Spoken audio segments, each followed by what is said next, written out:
잠언서 말씀 여호와를 경외하는 것이 지혜의 근본이요라는 이 말씀의 주제로 1장부터 30장을 쭉 이렇게 훑어보시면서 오늘 31장 마지막 장으로 왔습니다. 마지막 장은 참 이렇게 멋있게 마무리가 되어지는 것보다는 오히려 한 어머니가 자신의 아들 왕에게 훈계하는 메시지로 잠언서가 마무리된다는 사실이 참 인상 깊습니다. 마사의 왕 르무엘의 말씀, 마사의 왕의 한 왕으로 있었던 르무엘이라는 왕에게 주는 어머니의 교훈이었습니다. 마사는 아라비아에 있는 한 이스마엘 계통의 한 지파의 한 이름으로 그 후에 부족 국가가 된 이름을 마사라는 곳이라고 얘기합니다. 또 이 르무엘이라는 이름의 뜻은 하나님에게 속한, 하나님에게 헌신된 자라는 뜻을 가지고 있습니다. 여러분, 이게 무엇을 의미합니까? 이제 이방 땅의 한 왕에게 어머니가 신앙의 이름을 붙여준 것입니다. 주변의 나라의 모든 왕들은 하나님을 믿지 않고 신앙으로 살아내지 못하고 있는 그 이방 땅에서 한 어머니는 신앙으로 이 아들을 낳았고, 신앙으로 낳은 이 아들에게 훈계를 하고 있으며, 그 아들의 이름은 하나님께 헌신된 자, 하나님 앞에 바쳐진 자라고 이름을 적고 있습니다. 참 귀한 축복이죠. 주변에 많은 사람들이 예수님을 믿지 않고 하나님을 모르는 곳에서 이 아들은 하나님을 잘 아는 자로 컸으면 좋겠고, 하나님의 사명을 감당하는 자로 컸으면 좋겠다라는 그런 메시지로 이렇게 이름을 지은 것 같습니다. 마치 잠언과 같습니다. 잠언은 오늘 우리 하나님의 백성이, 이스라엘 백성들에게 우리가 살아가고 있는 이 세상, 하나님을 믿지 않는 그곳에서 우리가 어떻게 살아가야 하는 것을 가르쳐주고 있습니다. 그것이 어떻게 살아가는 것이에요? 하나님을 우리의 중심에 두고 살아가는 것, 하나님을 경외하고 하나님을 두려워할 줄 아는 백성이 되는 것, 그것이 우리의 정체성이고, 그렇게 살아가는 것이 바로 지혜라고 말하고 있다는 것입니다. 이 어머니도 한 이방 땅에서 자라고 한 이방 땅에서 아들을 낳고 키우지만, 너는 하나님의 헌신된 자고 바쳐진 자라라고 얘기하면서 오늘의 말씀은 한 어머니가 너무나 사랑하는 한 아들에게, 그 자녀에게 주는 이 메시지입니다. 이 어머니에게, 이 아들에게 주는 참 이 메시지가 참 특별하고 귀한 이유는 무엇이냐면요, 고대 근동 아시아에서는 보통 아버지가 아들에게 훈계를 하고 교훈을 남깁니다. 지금까지도 이 어머니가 아들에게 남겨진 교훈집은 없다고 알려져 있다고 합니다. 그만큼 유일한 교훈집인 만큼 오늘 우리가 이렇게 이 말씀을 잘 보고 우리 사랑하는 자녀들에게 이 말씀을 잘 가르치기를 간절히 소원합니다.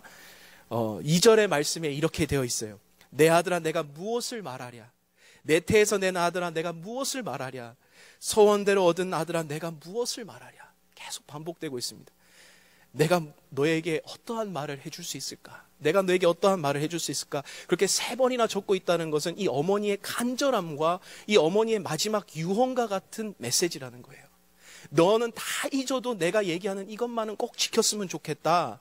어머니의 그 신앙의 고백처럼 너는 이렇게 살아야 된다라고 얘기하고 있습니다. 거기서 내 태에서 난 아들아, 서원대로 얻은 아들아 라고 적혀 있어요. 그게 뭐예요? 하나님의 약속으로 얻어진 아들이라는 거예요.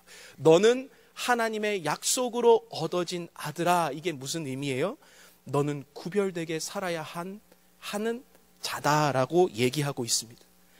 그런 어머니의 훈계가 오늘 어떠한 훈계의 내용을 담고 있는지 우리 한번 살펴보시면서 은혜를 받기를 간절히 축복합니다. 어머니의 훈계는 오늘 보면 하지 말라는 것이 2가지가 있고요, 하라는 것이 1가지가 있습니다. 결국은 한 가지의 포인트로 나아가고 있는데요, 하지 말라고 하는 것은 여러분 3절 한번 함께 보실까요? 내 힘을 방탕한 삶을 위한 도구로 사용하지 말고, 여자에게 힘을 쏟지 말고. 이게 3절이에요. 4절부터 7절은 포도주를 마시는 것, 독주를 마시는 것이 마땅하지 아니하다라고 적고 있습니다. 간단하게 오늘날로 이제 말로 요약을 하면, 여자를 조심하고, 여자를 멀리하고, 음란함을 멀리하고, 술에 대해서 멀리해라 라는 것이 이 어머니의 조언이었습니다. 여러분, 이 당시의 문화를 보면 왕이 당시에는 첩을 가질 수 있었습니다. 많은 아내를 가질 수 있었고, 그것은 뭐 왕에게 주어진 당연한 권리였을 거예요. 그리고 술을 먹는다는 것은 그 당시에 문화였을 것이고 그 당시에 많은 잔치를 베푸고 연회를 베풀면 술이 빠지지는 않았을 겁니다. 그럼에도 불구하고 어머니의 훈계는 이것을 하지 말라라고 가르치고 있습니다. 너가 모든 것을 할 수 있지만 이것을 해서는 안 된다. 왜냐하면 너는 방탕하게 될 것이고 너가 힘을 쏟아야 할 곳에 쓰는 것이 아니라 다른 곳에 힘을 쏟을 수밖에 없기 때문에 너는 이것을 하지 말라라고 얘기하고 있는 것입니다. 하나님의 법을 잊을 것이며 공의대로 행하지 못할 것이며 결국 너는 망하게 될 것이다. 여러분, 자세히 보면 어머니는 여기에 적힌 여자에게 힘을 쓰지 않고 독주를 가까이 하는 모습 이 자체에 대한 죄를 얘기하는 것이 아니에요. 자세히 보면 더 큰 죄는 너에게 주어진 것, 너가 해야 할 것을 잊게 만드는 죄라는 거예요. 그 음란의 문제와 우리가 방탕한 삶에 대표하는 그 술을 마시는 이 문제에 있어서 그 자체도 죄가 됩니다.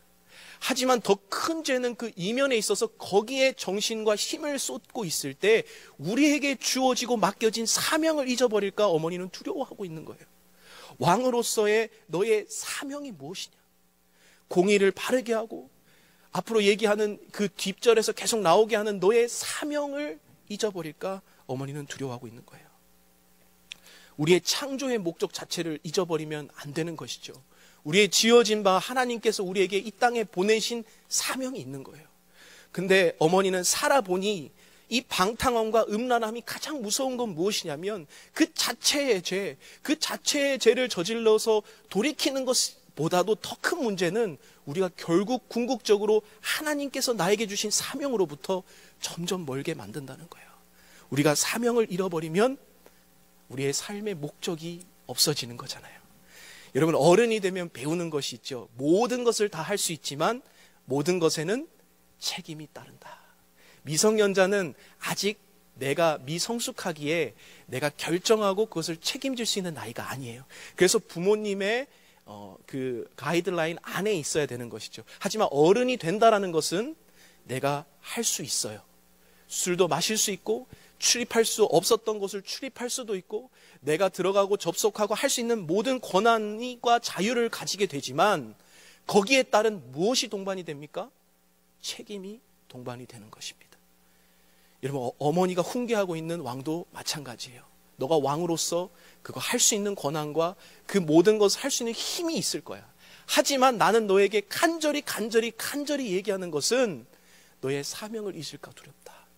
그 방탕함과 음란함을 멀리해라 라고 얘기하고 있습니다. 여러분, 이 어머니께서 이 르무엘 왕에게 이렇게 훈계하면서 반대로 두 가지 하지 말라고 하면서 해야 할 것을 한 가지 알려주고 있습니다. 그것이 8절부터 9절에 나오는 이야기입니다. 입을 열어 공의로 재판하고 공고한 자와 궁핍한 자를 신원하는 것. 한마디로 이 얘기는 무엇이냐면 가난한 자를 위하여 너가 대신 공의롭게 행하여 주라. 그들을 위하여 입을 열고 그들을 도와주고 왕으로서 공평하게 너의 사명을 감당해라 라는 것이 바로 이 르무엘 왕에게 어머니가 주는 한 가지 이야기예요. 앞에 방탕함과 음란함도 하지 말라고 한 이유가 뭐예요? 이 사명을 감당하게 하기 위해서 하나님께서 세우신 너의 왕, 너는 헌신된 하나님의 왕, 너는 구별된 하나님의 왕으로서 살아가야 한다는 것을 가르쳐주고 있습니다. 하나님의 마음을 가지고 공의로 백성을 다스리고 누구에게 페이버를 주고 누구에게 판결을 굽게 하여 억울한 사람이 생기지 않도록 그것이 하는 것이 마땅한 왕의 본분이라는 것을 알려주고 있습니다. 여러분, 이를 처음에 정말 잘하려고 했던 왕이 있습니다. 여러분 기억나세요? 솔로몬 왕이라는 사람이죠. 솔로몬은 다윗의 첫째 아들도 아니었고 그렇게 힘이 있고 적통이 있는 왕이 아니었어요. 밧세바를 통하여 다윗이 범죄하여 낳았던 아들이 바로 솔로몬이었어요. 하지만 그가 왕이 되었을 때, 솔로몬이 왕이 되고 났을 때 자기 편들을 끌어들이기 위한 재물이 필요했을 것이고 힘이 필요했을 것이고 그가 사람들을 모으는 세력이 필요했을 거예요. 그런데 그 솔로몬이 제일 먼저 구한 게 뭐라고 얘기합니까? 지혜라고 얘기해요. 근데 여러분, 이 지혜가 왜 지혜를 구했는지 보세요. 1,000번제를 통해서 내가 너에게 무엇을 주기를 원하느냐라고 하나님의 감동을 통하여 얻어진 이 응답 속에 솔로몬은 하나님 지혜를 주십시오. 열왕기상 3장 7절부터 9절에 나와 있는데요. 종은 작은 아이라 출입할 줄 알지 못하고 주께서 택하신 백성 가운데 그 수가 셀 수 없이 많아서 기록할 수도 없는데 부족한 제가 이 많은 백성을 어떻게 재판할 수 있습니까? 듣는 마음을 종에게 주사 주의 백성을 재판하여 선악을 분별하게 하옵소서. 이렇게 기도하고 간구했다는 거예요. 하나님께서 이 말을 어떻게 받아들이세요? 주의 마음에 든지라. 그 말씀이. 왜 그렇습니까? 왜 그렇습니까? 여러분, 사랑을 구한다고 하나님이 좋아하시지 않을까요? 여러분, 우리가 삶 가운데 내가 조금 더 건강해서 잘 다스릴 수 있게 해달라고, 그거 중요하지 않을까요? 근데 이 솔로몬은 하나님 앞에 주어진 이 사명이 너무나 중요했던 거예요. 그것이 하나님께서 우리에게 맡겨진 그 사명을 생명보다 귀하게 여겼을 때 하나님께서 주신 그것이 마음에 들었다라고 얘기하고 있다는 것입니다. 그리고 어머니의 훈계, 르무엘 왕에게 주는 훈계도 바로 이와 마찬가지예요. 너에게 주어진 그 사명 잃어버리면 너 정말 큰일 난다. 너의 삶에 있어서 오늘날도 우리가 방황하는 이유가 너에 있어서 사명을 잃어버렸기 때문에 그렇다라는 거예요. 솔로몬 왕은 왕이면서 백성을 다스리는 왕의 역할로 세워졌어요. 그 직분을 감당하기 위해 그는 지혜를 구했다는 사실이에요. 하나님의 의를 위하여 행하는 그 삶. 하나님께서 그래서 엄청난 지혜를 주시죠. 부를 주시고 가장 역대적으로 가장 부강한 나라가 되게 하여 주셨습니다. 왜요? 그 사명을 잘 감당하게 하려고. 너의 사명을 감당하기 위해 구했고 하나님께서는 그에 맞춰서 사명을 위해서 군대를 주시고 부강하게 해주시고 모든 것을 덧붙여 주신 거예요. 근데 여러분, 이 열왕기상 3장에 보면 그 이후에 어떻게 됩니까? 그 위에 솔로몬의 전성기를 누리다가 솔로몬이 열왕기상 10장에 솔로몬은 다른 왕들과 다름없는 모습을 보이게 됩니다. 마음이 변해버리는 거죠. 그래서 솔로몬은 각종 좋은 선물들이 들어올 때 거기에 취해버립니다. 자신의 왕권을 안정시키기 위해 많은 여인들과 혼인을 합니다. 그리고 이웃나라의 우상과 문화를 받아들입니다. 그리고 자신을 위한 마병과 병사를 키웁니다. 그리고 모든 것이 이제는 나를 위해서 행하는 모든 것으로 바뀌게 되어집니다. 이것이 솔로몬이 지혜를 구해야 했던 왕이 순식간에 변해져 버리는 이런 상황입니다. 열왕기상 11장 1절부터 3절에 그는 솔로몬이 그 모든 여인들을 사랑하였고 왕의 마음을 돌아서게 하였더라라고 적고 있습니다. 이 왕의 마음이 누구에게서 돌아섰어요? 하나님에게서 돌아섰어요. 근데 하나님에게서 이 왕의 마음이 돌아서기 전에 어디서부터 떠난 거예요? 사명으로부터 솔로몬은 떠나게 된 거예요. 일반 왕들과 마찬가지로 내가 거기에 주어진 위치와 내 주어진 것에 취해서 하나님의 주어진 사명을 잊어버리게 된 거예요. 여러분, 대표적인 인물 중에 한 명이 또 있잖아요. 다윗이라는 인물이요. 사무엘하 11장에 이 다윗이 바세바라는 여인에 빠지게 된 이유가 무엇입니까? 바로 사무엘하 11장 1절에 보면 왕들이 출전할 때가 되매 다윗은 예루살렘에 그대로 있었더라. 여기에서 문제가 되는 거예요. 사명으로 나아가야 할 그 자리와 그때에 나는 그대로 여기에 있었더라라는 거예요. 우리의 부르시는 하나님의 그 부르심 속에 나는 이 자리에 그대로 있었더라라는 거예요. 예배의 자리로 모여와야 할 그때에 나는 그 자리에 있었더라라는 거예요. 기도의 자리로 나와서 부르짖어야 할 때에 나는 그대로 있었더라라고 했을 때 그의 침상에 일어나 왕궁에 거닐다가 죄악이 들어오게 되는 거예요. 내 안에 끊임없이 움직여야 되는 것은 죄의 유혹과 내 마음의 우리 안목의 정욕과 이생의 자랑 이런 것들이 아니라 하나님께서 우리에게 주시는 가슴 뛰는 그 사명을 위해 오늘도 우리는 나아가야 된다는 것입니다. 여기서 나이가 중요합니까? 여기가 우리가 상황과 형편과 건강이 중요합니까? 아니요. 사명 따라 뛰어나갈 때 나의 삶 가운데 하나님께서 붙이실 것은 붙이신다는 것입니다. 그래서 7절 말씀에 그렇죠. 그는 마시고 자기의 빈궁한 것을 잊어버리겠고 다시 자기의 고통을 기억하지 아니하리라. 이게 7절 말씀이거든요. 고통을 이기려고 술을 마시는 자처럼 행동하지 말고 왕처럼 행동하라 라는 것이 르무엘 왕, 이 어머니가 왕에게 해주는 말이에요. 고통을 잊기 위해 술을 마시고 시간을 때우고 킬링타임을 하고 그것이 너에게 주어진 사명과 본분이 아니라 너는 왕으로서 세워졌기 때문에 왕으로서 반드시 행하라는 것입니다. 오늘 이 말씀이 이 르무엘 왕에게만 해당되는 말씀입니까? 성경에서 오늘 이 왕을 누구라고 지칭해 주세요? 저와 여러분들이에요. 우리를 왕이고 제사장으로 삼아주신 우리 주님이세요. 그리고 하나님께서는 우리에게 이 땅에 사람을 창조하시고 우리를 다스리는 자들로 삼아주셨어요. 그리고 계시록 말씀에서는 우리를 나라와 제사장으로 삼으신 그라고 말하고 있어요. 나라를 삼았다는 것은 통치자 왕으로 삼았다는 거거든요. 우리가 하나님 위에 있는 왕의 개념이 아니라 하나님의 대리 통치자 아니에요. 우리가 그런 왕으로서 세상을 군림하는 것이 아니라 오늘도 하나님의 마음을 가지고 그 공평과 공의로 하나님이 주신 그 사명을 가지고 세상에 나아가야 하는 사명이 있다라는 것입니다. 여러분, 혹시 오늘 직장에서의 사명이 주어졌습니까? 직장에서 하나님께서 나에게 주신 사명은 무엇입니까? 혹시 오늘 나는 가정에서의 사명이 주어졌습니까? 가정에서의 나의 사명은 무엇입니까? 그것을 위하여 솔로몬과 같이 1000번제를 드리며 하나님 앞에 기도해 보셨습니까? 오늘 청년의 때에 아직 직장을 구하고 있는 우리 청년과 우리 학생의 때에 여러분의 사명은 무엇입니까? 하나님께 사명을 이루기 위해 기도해 보셨습니까? 모든 것을 은퇴하고 난 우리 시니어 어르신들께 여러분이 마지막 제2의 인생길을 준비하며 여러분의 사명을 위해 기도해 보셨습니까? 우리의 삶은 그냥 그렇게 주어지는 것이 아닙니다. 오늘 나에게 이 모습을 주시고 이 상황과 형편을 주신 것은 하나님의 사명 때문이라는 것 기억하시기를 간절히 축복합니다. 말씀을 마무리하며 오프라 윈프리, 미국을 움직이는 가장 영향력이 있고 존경받는 인물 100명 중에 1위인 이 인물입니다. 크리스천으로 알려져 있는데요. 그는 사명에 대해서 4가지로 이렇게 정리합니다. 남보다 더 가졌다는 것은 복이 아니라 사명이다. 자기보다 못한 사람을 도와줘야 하는 책임이 있기 때문이다. 2번째로 남보다 아파하는 것이 있다면 그거는 고통이 아니라 사명이다. 그 이유는 아파본 사람만이 아픔을 겪는 사람에게 위로해주고 봉사해줄 수 있기 때문이다.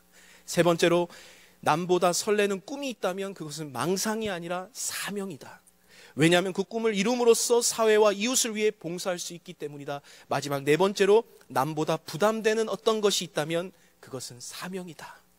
그 이유는 부담을 피하는 자가 아니라 기꺼이 감당하는 자가 복이 있기 때문입니다. 오프라 윈프리 이분의 간증을 들어보면 어릴 때부터 사촌 오빠에게 성폭행을 당하고 빈민가에 자라면서 꿈과 희망이 없는 자처럼 살 수밖에 없는 인물이었습니다. 하지만 사명 때문에 그녀는 일어났고 그 자리에 그 모든 자기에게 주어진 고통과 아픔과 상처를 남을 위해서 사용하는데 그녀는 일어났다는 사실입니다. 오늘 저와 여러분에게 주어진 하나님이 주신 사명은 무엇입니까? 사명은 크고 작음에 있는 것이 아니라 그 사명을 완수하고 그 사명을 얼마나 귀히 여기는 데 있다는 사실 여러분 기억하시기를 간절히 축복합니다. 오늘 여러분의 그 사명을 이루는 그 삶과 환경 가운데 하나님의 놀라운 축복과 권능이 성령의 충만한 역사가 여러분의 삶 가운데 일어나시기를 간절히 축복합니다. 오늘 함께 기도하겠습니다. 오늘 기도하실 때 하나님께서 나에게 주신 귀한 사명, 최선을 다하여 사명 따라 살게 하시고 하나님께 기쁨이 되는 삶 살게 하여 주옵소서.